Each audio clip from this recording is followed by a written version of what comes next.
Hi guys, it's me, the Dark Master, and today I'm showing you some Nerf guns that I have. So today I have the Nerf Mega Tri-Break, and let's test this thing out. Yep, pretty decent gun. I like to say,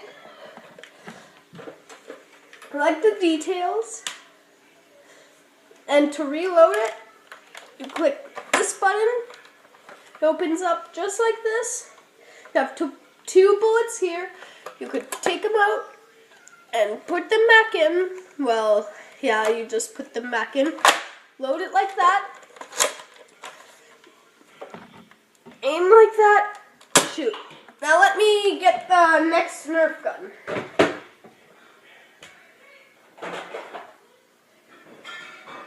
Okay, guys. Next we have the Nerf Elite. I think how to pronounce it is Disruptor. And let's test it out.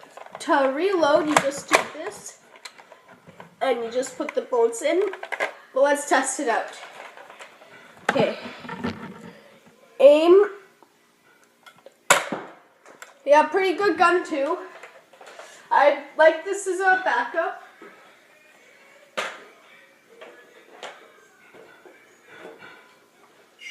Next, we have the Nerf Pistol Jolt.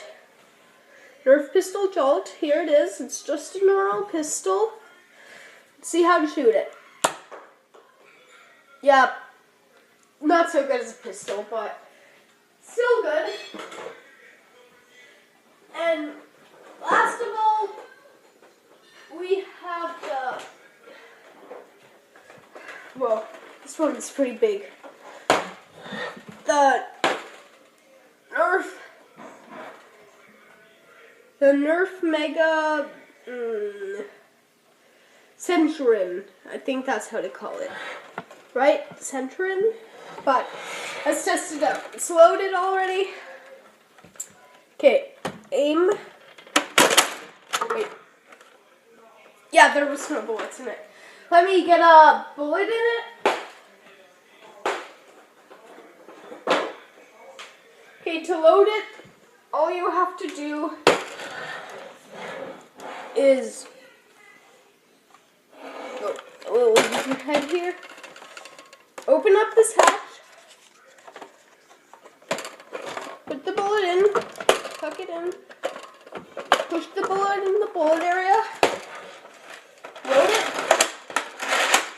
down like this. Aim. There, perfect shot. So, and we also have one more, but it's not a Nerf gun. This is a custom gun. I call it the MK19 because it looks like one. So to shoot, push this up, let go. Yeah, not really a good Nerf gun. But yeah, I don't know why I bought this custom gun, but guys, if you liked the Nerf video, hopefully you leave a like and a subscription down below. Make sure to comment what you want me to do next, but today we just did Nerf.